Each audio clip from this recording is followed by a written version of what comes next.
सोने की चिड़िया। बस ये 3 शब्द सुनते ही आप सब समझ ही गए होंगे कि हम किस देश की बात कर रहे हैं। जी हाँ दोस्तों, बिल्कुल सही समझा आपने। हम बात कर रहे हैं भारत की। यहाँ के राजाओं के बारे में तो हम सब जानते ही हैं कि कैसे सोने चांदी के सिर्फ गहने ही नहीं होते थे, बल्कि उनके बर्तन बनवाकर उनमें खाना खाया जाता था। जिस देश के राजा सोने चांदी के बर्तन में खाते थे, उनके पास कितनी ही कीमती चीजें होंगी।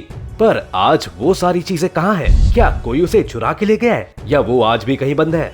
बस ऐसे ही सवालों के जवाबों के लिए वीडियो को देखना बिल्कुल ना भूलें। पर वीडियो शुरू होने से पहले अगर आप लोग चैनल पर नए हैं या आपने अभी तक चैनल को सब्सक्राइब नहीं किया है, तो चैनल को सब्सक्राइब करना और बेल आइकन दबाना ना भूलें। नंबर 10, द नासक डायमंड। $3.49 मिलियन की कीमत का ये नासक हीरा हमारी लिस्ट में 10वें नंबर पर आता है। एक 43.38 कैरेट का बड़ा हीरा है, जो भारत में 15वीं सेंचुरी में एक बड़े 79 कैरेट के हीरे के रूप में मिला था। ये कोल्लूर की गोलकोंडा खानदानों में पाया गया और मूल रूप से भारत में काटा गया था। ये हीरा महाराष्ट्र राज्य के नासिक के पास श्री यंबकेश्वर शिव मंदिर में कम से कम सन 1500 से सन 1817 तक था।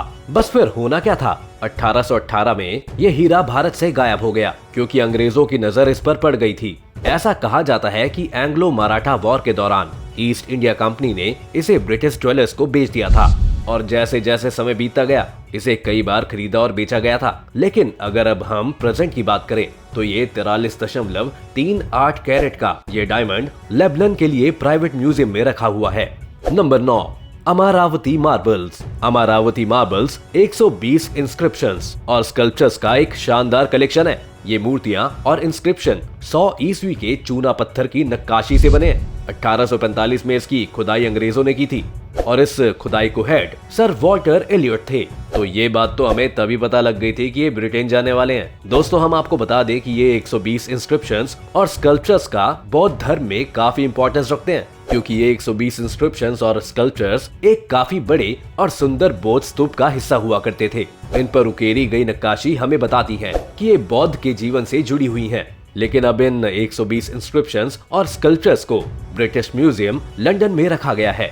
नंबर 8, थ्रोन ऑफ महाराजा रणजीत सिंह। अगली बेशकीमती चीज है महाराजा रणजीत सिंह का सिंहासन, यानी कि थ्रोन। दोस्तों, ये बात तो अफसोस करने वाली है ही कि जिस सिंहासन पर महाराजा रणजीत सिंह बैठा करते थे, वो भी आज भारत से काफी दूर है और किसी म्यूजियम में बंद है। लेकिन हमेशा की तरह ही ब्रिटिशर्स की नजर उनके सिंहासन पर पड़ गई। और फिर होना क्या था दोस्तों? साल 1849 में उन्होंने इस पर कब्जा कर लिया और फिर इसे ब्रिटेन भेज दिया। दोस्तों, आपको बता दें कि इस सिंहासन के मेकर हाफिज मोहम्मद मुल्तानी नाम का एक मुस्लिम सुनार था। वैसे तो महाराजा फर्श पर या कुर्सी पर ही बैठना पसंद करते थे, लेकिन इस सिंहासन का इस्तेमाल राज्य में कुछ खास ओकेजन्स के लिए किया जाता था। Number 7, Patiala house necklace. $30 million की कीमत का ये पटियाला हाउस नेकलेस, शायद हाल में ही आपने इसका नाम सुना ही होगा, जब 2022 मेट गाला लुक के लिए एक 20 साल की लड़की ने इस पटियाला हाउस नेकलेस के एक टुकड़े को पहना था। दोस्तों, अगर हम आपको इसकी हिस्ट्री के बारे में बताएं तो पटियाला हार 1928 में कार्टियर SA द्वारा डिजाइन और बनाया गया हार था। इसे पटियाला के भूपिंदर सिंह के लिए बनाया गया था, जो पटियाला रियासत के महाराजा थे। तो दोस्तों, इसकी सबसे हैरान करने वाली बात तो ये थी कि कॉलर और 5 चेन के साथ इस हार में 3000 हीरे जड़े हुए थे, और ये देखने में इतना सुंदर और अट्रैक्टिव था कि इसके चर्चे सिर्फ भारत में ही नहीं बल्कि पूरी दुनिया में होने लगे थे। और इस चर्चा की एक और वजह भी थी, वो थी कि इस हार में दुनिया का 7वां सबसे बड़ा हीरा लगाया गया था।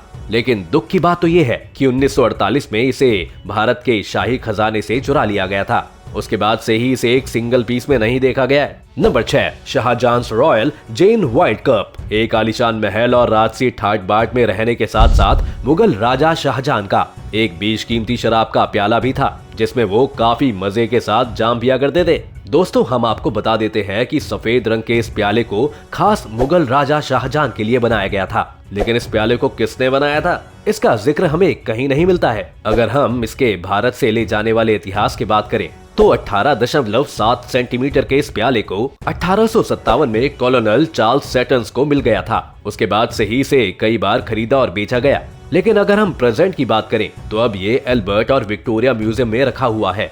नंबर 5, सुल्तानगंज बुद्धा।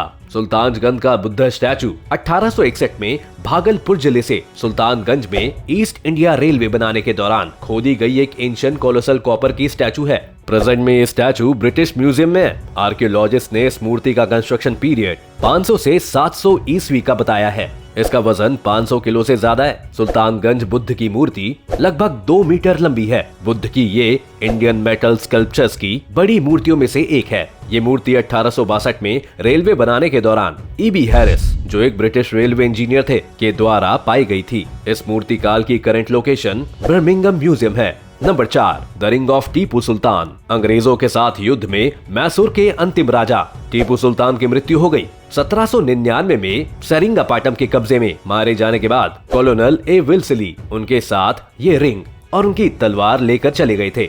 बाद में जब इस तलवार नीलामी में 1.57 करोड़ में विजय माल्या द्वारा खरीदा गया था और साल 2004 में तलवार तो भारत आई, लेकिन अंगूठी नहीं आई। दोस्तों, आपको बता दें कि इस अंगूठी में देवनागरी लिपि में राम लिखा हुआ है और इस रिंग को, जिसे लंदन की नीलामी में 1,45,000 पाउंड में खरीदा गया था, जो एक्सपेक्टेड अमाउंट से 10 गुना ज्यादा बड़ा अमाउंट था। ऑक्शन ब्रिटेन के फेमस ऑक्शन हाउस क्रिस्टी द्वारा ऑर्गेनाइज किया गया था। Number 3, Tipu's tiger. एक लाइफ साइज लकड़ी का बाघ जो यूरोपीय कपड़ों में एक कोकैशियन फिगर पर हमला करता है। इस बाघ की खास बात यह है कि बाघ के अंदर एक लिम्ब लगा होता है और एक तरफ एक हैंडल है। जब इसे पलट दिया जाता है तो लिम्ब बजने लगता है। इस दौरान बेजान आदमी चिल्लाता है और अपना हाथ ऊपर नीचे करता है। टीपू सुल्तान का टाइगर 18वीं सदी की मैकेनाइज्ड आर्टिफैक्ट है, जो मैसूर किंगडम के फॉर्मर रूलर टीपू सुल्तान की प्रॉपर्टी है। इसमें एक बाघ को एक यूरोपीय सैनिक को बेरहमी से मारते हुए दिखाया गया है, पर टीपू सुल्तान की मौत हो जाने के बाद अंग्रेज इसे भी अपने साथ ले गए और प्रेजेंट टाइम में ये the Victoria and Albert museum में रखा हुआ है। Number 2, peacock throne. Peacock throne एक प्रसिद्ध फेमस ज्वेल थ्रोन था जो नॉर्दर्न इंडिया पर जीत हासिल करने वाले मुगल सम्राट की सीट थी। इसे 17वीं शताब्दी की शुरुआत में सम्राट शाहजहां द्वारा कमीशन किया गया था और ये दिल्ली के लाल किले में स्थित था। 1739 में नादिर शाह ने दिल्ली पर कब्जा करके मुगल साम्राज्य की अपनी जीत हासिल की और दूसरे खजाने के साथ मोर सिंहासन को फारस ले गए। ऐसा कहा जाता है कि इसे तब नष्ट कर दिया गया था और इसके कुछ हिस्सों को पर्शियन नाडरी पीकॉक थ्रोन में शामिल कर लिया गया था, जिसे अब सेंट्रल बैंक ऑफ ईरान के नेशनल ट्रेजरी में रखा गया है। कोहिनूर एक ऐसा हीरा है जिसका खनन प्रेजेंट आंध्र प्रदेश राज्य में कोलूर खदान में किया गया था। ये ओरिजिनली 769 कैरेट का था। अब ये 105.6 मीट्रिक कैरेट का हीरा है, जिसका वजन 21.6 ग्राम है। जुलाई 2015 में ब्रिटेन की संसद के एक एशियन ओरिजिन मेंबर ने प्रधानमंत्री डेविड कैमरन से भारत को कोहिनूर हीरा वापस करने के लिए कहा। कोहिनूर दुनिया के सबसे पुराने और सबसे फेमस हीरो में से एक है और मुगल सम्राटों द्वारा रखा गया था। 1849 में ब्रिटिश सेना द्वारा पंजाब पर जीत हासिल करने के बाद इसे ब्रिटिश ईस्ट इंडिया कंपनी के रिजर्व में ट्रांसफर कर दिया गया था। हीरा क्वीन विक्टोरिया को 1850 में दिया गया था। 1852 में महारानी विक्टोरिया ने हीरे को रीशेप्ड किया और कई ओकेशंस पर इसे पहना। एक समय ऐसा भी था दोस्तों, जब पूरी दुनिया का सबसे ज्यादा सोना भारत के बाजारों में ही देखने को मिलता था। हर कोई भारत की शान शौकत देखकर हैरान रह जाता था। अंग्रेज हमसे हमारा कोहिनूर तो चुरा कर ले ही गए, ये बात हम सभी को काफी अच्छे से पता ही है, पर ऐसी और भी कीमती चीजें हैं जो कभी भारत की हुआ करती थी पर अब कहीं विदेशों में फंसी हुई है।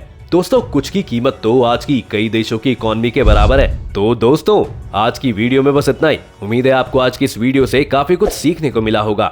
अगर आपको ये वीडियो पसंद आई हो तो वीडियो को लाइक करें और अगर आप चैनल पर नए हैं या आपने अभी तक चैनल को सब्सक्राइब नहीं किया है तो चैनल को सब्सक्राइब करना और बेल आइकन दबाना ना भूलें।